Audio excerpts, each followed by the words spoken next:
Joining us now is one of the Democrats who left the state, Texas House Representative Ann Johnson. She represents Texas House District 134, which includes Bel Air and West University Place, to name a few.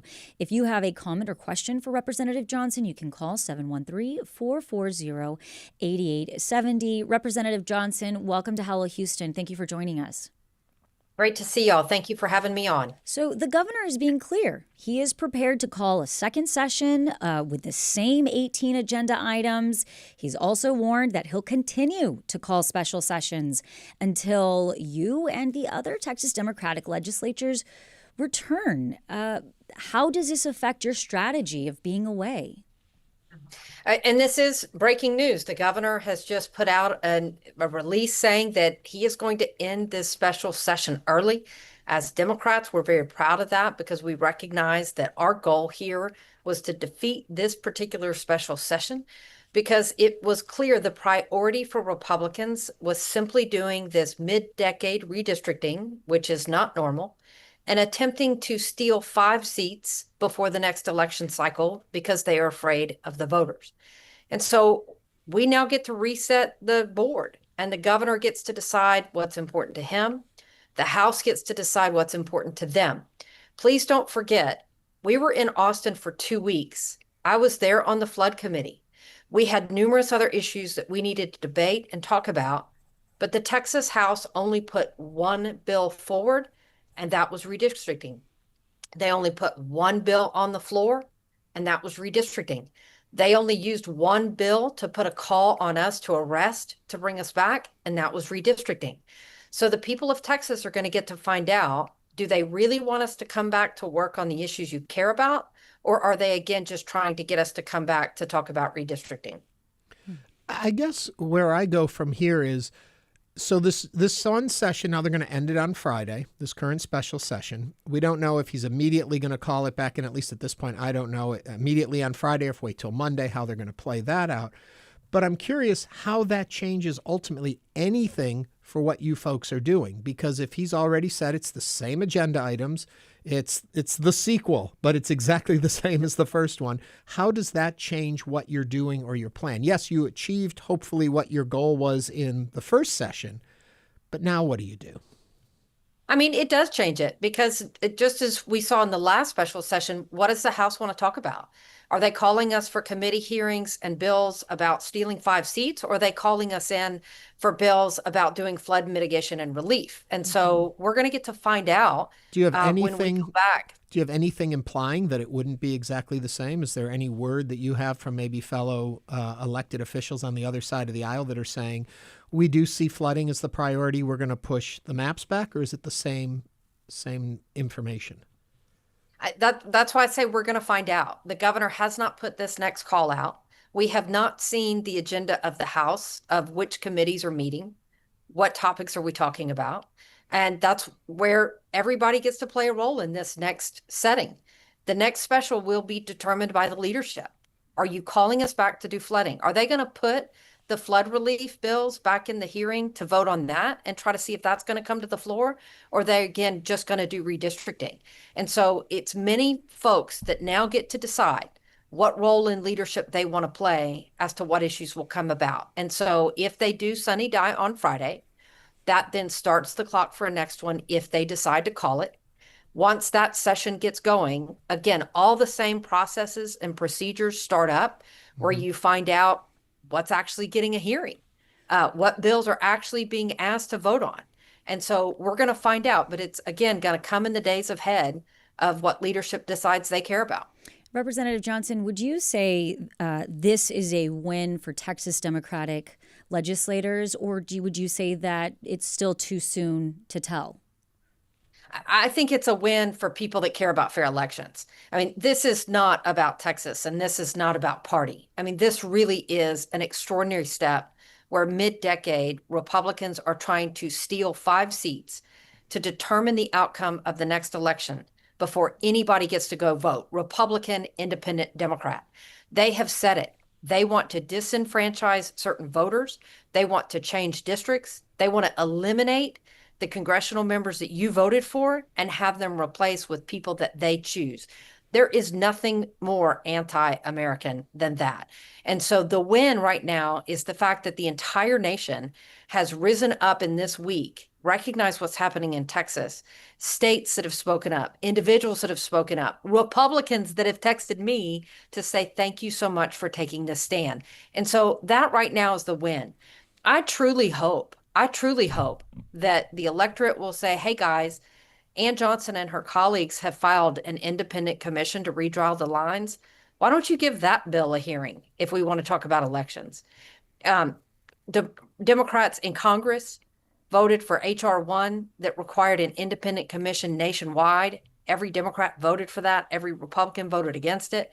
I hope that the people will rise up and say, hey guys, why don't you pass that nationwide so that politicians stop picking their elected officials and let the people draw the lines. To me, that's the ultimate win, but that is truly up to the people. You're listening to Hello Houston. We are speaking with Texas House Representative Ann Johnson. You can join the conversation at 713-440-8870. We've got a call hanging on, but before we go there, I just want to finish up what I was asking you earlier again. And I guess, and I understand what you're saying, and I'm following everything. What my real question is, though, do you think there is an appetite on the other side of the aisle to move past this? Or is there anything that gives you any hope, or is it just hopeful thinking? Well, hopeful thinking. Hope is contagious, right? And hopeful can be a good thing. I would ask my Republican colleagues to take a deep breath on this. I really want them to recognize, look, I'm somebody that is considered a Democrat who works across the aisle. I work with Republicans all the time, and I am telling them that when you threaten to kick us out of our seats, when you threaten financial ruin, when you have the police sitting outside our homes, threatening our neighbors and everybody, when you know we're not in the state, when you have your supporters that you've said to come hunt us down, when you know that we are getting threats to our lives and you sit on your hands and you say nothing, you've gone too far. This is politics. A quorum break is political. It's the exercise that we engage in. They have turned this into something that is dangerous. It's extreme. It's cheating and allowing a cheat. And I am begging them, like, show that courage that I know many of you have and say, hey, guys, it's not fair. Not only is what we're doing not fair, but threatening to hurt people that we call friends, and knowing that this is happening and not asking folks to tone down the rhetoric on people that what's our crime? Our crime is being public servants. Our crime is breaking quorum that's established in the Constitution. We're doing what they are doing. We're just happen to not be rolling over at this moment. And I do pray my colleagues will show some courage and say, we're not doing this way again. We're going to try to actually be fair and debate this on the ideas. Let's go to some phone calls we've got coming in. If you've got a question or a comment, give us a call at 713-440-8870. Let's first go to Colby from Cypress. Colby, what's on your mind? Hey, I just want to say thank you to the Congresswoman for doing what's right. You're doing exactly what your constituents voted for you to do. And I think the real dereliction of duty is in the governor's office, where they're treating flood victims like pawns in chess right now. And so I commend you for that. And my question is, if these special sessions just kind of continue indefinitely, so to speak, would that interfere with the filing deadline to be put on the ballot? Thank you, Colby. Representative? Yeah, I think that, thank you so much. And thank you for the support. And I think the thing that we worry about as Texas Democrats is I think Republicans feel like they can do whatever they want. And so there have been times where they've just moved the date of the election. And so we really are taking this one day at a time. And we have a phrase, and it comes from Governor Ann Richards, which is, you just win today. And so that's what we are doing. We are taking it one day at a time as to what's ahead of us and what we can do to try to put our folks in the best position to be protected. And so I'm not sure what this will look like 3 or 4 months from now. I know what Governor Abbott is threatening. And I will tell you, I think it shows how desperate he is, how desperate Republicans are to try to appease Trump and steal 5 seats for him. But I am praying to the higher angels of the people of Texas I mean, I want everybody to let the governor and let Republican leadership know that, and you already have, by the way, 99% of you that came to testify on this bill said, we actually don't personally want this. This is not for us. But continue to voice that concern about, if you're going to call us back as a part-time legislature, can you please at least call us back for issues that affect all Texans and not just party politics? And again, we're speaking with Representative Ann Johnson. You can join the conversation at 713-440-8870. We have a call from Chris from Cypress. Welcome to Hello Houston, Chris. What is your question or comment? Hi, comment is about the redistricting. Also, just as a reminder, the governor has not called any type of special election for Sylvester Turner's seat, which has been vacant since I believe March. And make no mistake, it's not just about Texas. This is going to be the eyes of the nation is on us right now, and what's decided here and how this is handled will be affected in other red states. They'll try and pull the same shenanigans. And thank you, Representative, for taking a stand and doing what's right, and we support you fully in my household. Thank you for that call, Representative. Well, thank you. It means a lot. And you're exactly right. When Congressman Sylvester Turner passed away, it left Texas 18 without representation.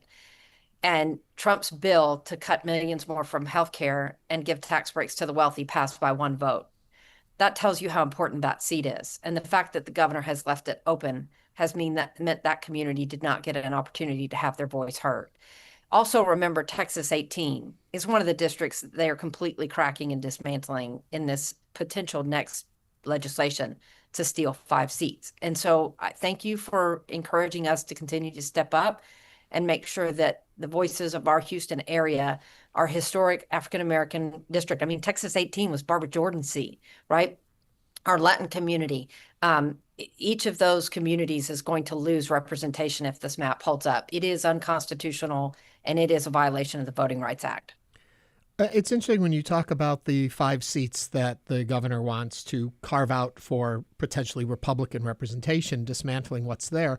And they will argue, and we'll find out later in the hour when we talk to someone on the other side, they will argue that, it's for representation of what the voters need and who they are and who we are today and the change in all this.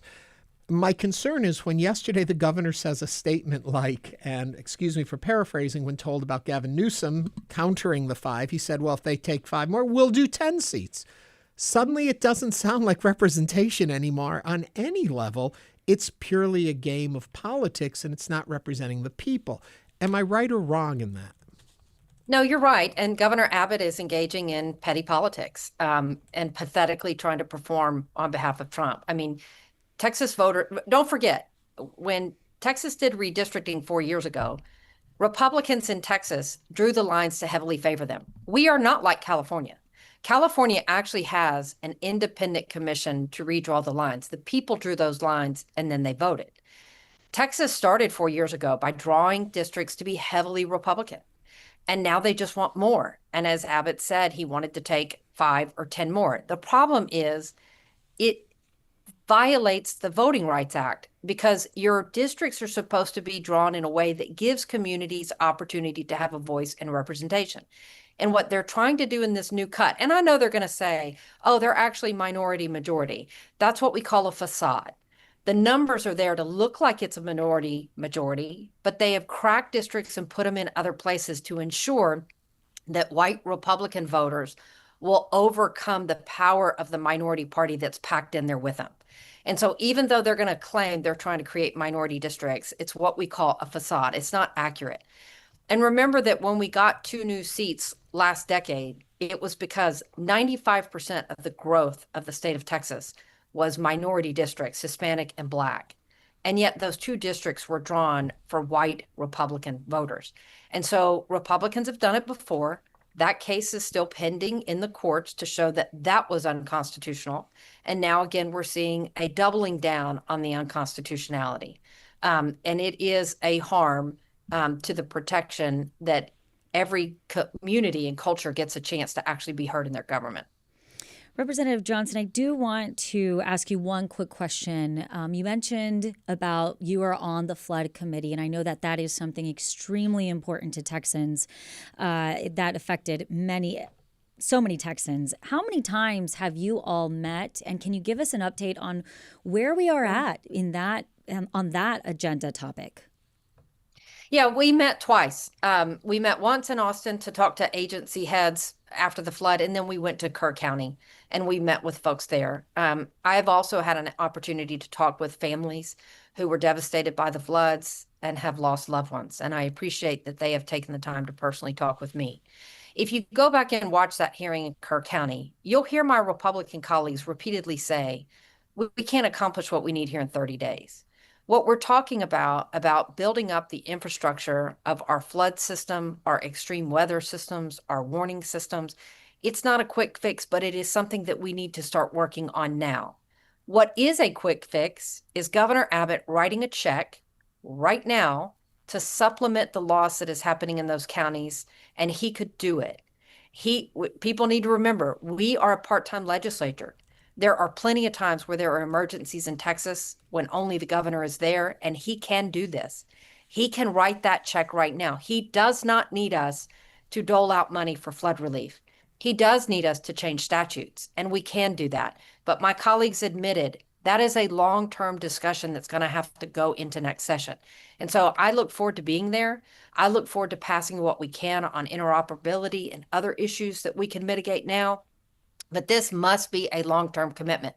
Part of the reason that we are in the place we are now is because Republicans have not shown the political will to invest in this kind of debate for years. We are speaking with Texas House Representative Democrat Ann Johnson, and we're taking your calls and questions at 713-440-8870. On the phone, we have David from Lake Jackson. David, what's on your mind? Well, I wasn't sure this is true or not. I had to go online to verify. David, we can barely hear you. Well, I think we can't hear him at all now. So let's go on to our next call. We'll see if we can get David back. It's Lemon from Lemon. Clear Lake. Thank Welcome, you. Lemon, to Hello Houston. Yes, thank you. I have a question for the Representative Johnson. You answered the question being asked by the lady panelist. Do you know if the next session is going to be about redistricting? And you responded that we don't know yet. We're about to see. My question is, how about if redistricting is looped into flooding? Because it doesn't have to be one or the other. The governor can loop redistricting into the flooding bill and kind of play a trick for you and your team to kind of vote on both at the same session. In that situation, what is your plan, number one? And then I have a comment on it. The representative made a statement, and that is Republicans are trying to take away people that you voted for and replace them with people that they have selected or chosen. It's nothing more anti-American than that. Well, unfortunately, in my view, I don't think we live anymore in a situation where we are being pro-American. I think people care more about pro-Trump than anti-American, in my view. Thank you for that. Representative Johnson. Yeah, thank you so much for the question. And yes, we still don't know what the governor's going to call to bring us back, but he will put the items on the agenda. And just as you mentioned, does he want to talk about flood or does he want to talk about redistricting? And so while he can put them both on, it will be up to the House to decide what's more important. Are we putting flood relief on the call on a Monday and then putting redistricting on a Tuesday? Or are they going to do what they did this last time, which is only put redistricting up for a vote? And that is our position. I am a Democrat. I lose a lot in this Republican majority. They have run this state for 30 years, and we usually lose fair and square on ideas that are just about policy. Stealing 5 seats is not about policy. Stealing 5 seats is about breaking the integrity of the system and fundamentally cracking your ability to have your vote matter. I heard y'all talking before I came on about how there are actually more registered Democrats than Republicans, or people that vote Democrat than Republican in the state. But oftentimes people don't show up to vote because of gerrymandering, because they believe what is evident by this, which is the person that's going to represent you is decided before you even go cast your vote. That's vote suppression. And then people say, well, why bother to go vote? My vote doesn't count anyway. They've already picked who's going to represent me. Why step up and voice my opinion? And so that's a fundamental break to the integrity of our democracy.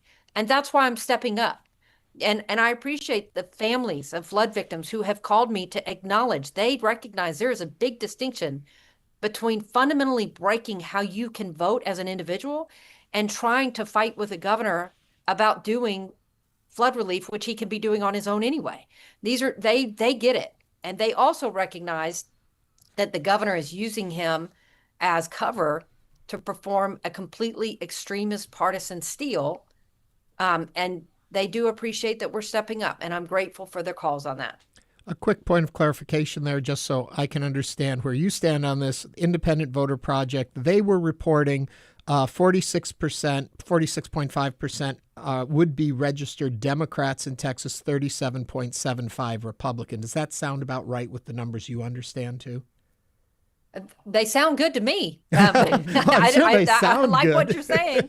And that's part of our challenge, which is folks that would, if they can get out, go vote. And that's, again, look at what Republicans did in 2021. Remember, we had 24-hour voting for people that were working 2 or 3 jobs, for people in the medical center that were working the night shift. They could go down and cast their vote. And you know what? More people voted.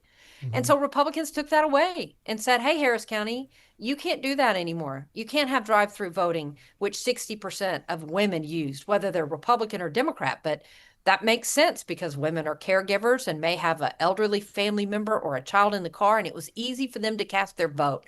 They took those things away, and that's what we know. If people feel encouraged that their voice matters, they'll vote. And that's why Republicans continue to do this. It is why we are taking a hard stand, because at this point, it's just a straight up mid-decade cheat. There's nothing in the rules that say you do this. They're just complying because Trump called and asked them to do it. Don't forget, Trump called Georgia and said, hey, boys, I need you to find me more than 11,000 votes after the 2020 election. And to their credit, those Republicans said, no, sir, that's a cheat. We don't play that way. When Trump called Greg Abbott and Texas Republicans and said, hey, boys, I need you to take me 5 seats, they said, does July work for you? I am a proud Democrat now in August to tell you we have been the line of defense. We have been running to the front line of this nation to say, this is not good. It is a red alarm that they are trying to steal the next election before you ever vote, and we're doing everything we can to protect it. You're listening to Hello Houston. We are speaking with Representative Ann Johnson. John is on the line. John from Fort Bend. What is your comment or question for the representative? I want more Texans to stand up in support of the Democrats because they are looking at a long-term picture here. This is about democracy, and this is guarding against a word which many in public radio and many in Texas are want to use, which is fascism. The Texas House under Republican leadership has ceded way too much power to the executive branch and, frankly, the lieutenant governor. And the power, if you actually read the Texas state constitution, lies within the people. It lies within the legislature. We specifically had a weak executive designed for this purpose, to be reflective of the people. And that's all I got to say. Thank you. For that. We did also have an off-air comment. Lewis wanted to know, Representative, if a new session is a trap to get the Democrats to come back to Texas and not let them leave the state. So again, we're working through all of that. There are specifics and procedures. And again, we want to show, I want to be there working. I want to be there talking about flood or human trafficking or infrastructure in our courts. And so again, I think you're going to see Democrats do their best effort to do good faith to try to work on behalf of the people of Texas. And so we will just have to see as this next couple of days play out, why do Republicans really want us there? And I appreciate the support. I appreciate the support very much. And as many of you probably know on this call, the governor can call us back session after session after session after session. And we have broken quorum. And it looks like now we've successfully broken this particular quorum to spark this courage among all individuals to step up against what's happening. And so we are doing our part. And I appreciate that people in Texas and across the nation are doing their part as well. This cannot be left just to us. It is left to all of us to voice this concern. And we are grateful that we could be part of the spark of this conversation, and we'll do everything we can to keep it going. Quick point of clarity. Once this session ends and they close it, do then those warrants all go away, or do they carry through? Okay. Correct. So the minute that they Sonny die, those arrest warrants are gone. And again, each special session is different. We're now going to be in the 89th one. The 89th one is going to end. And then you start a whole new thing for the 89-2. And that's where we are. And so, again, those arrest warrants, the minute they Sonny die, they are no longer valid in Texas. Texas House Representative Ann Johnson. Representative Johnson, thank you for joining us today on Hello Houston. I appreciate it.